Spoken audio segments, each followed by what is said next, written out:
Yan here of potentials.com, signing at our channel. Share natin sa inyo ang ating 3-3 haul from Lazada.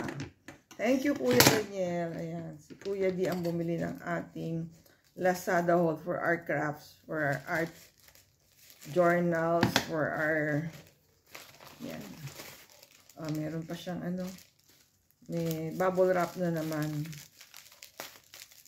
So, we asked him to buy Bible verses stickers for us. Tignan natin kung maganda siya. Lagi talaga ano, may Bible. Bubble wrap. So, ayan ang ating Bible verses sticker. So, we bought 2 designs.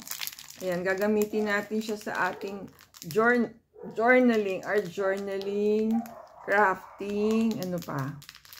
Yan. Sa ating journey sa pagka-craft. Stay safe everyone. God bless you all. Thank you for watching. See you on our next video.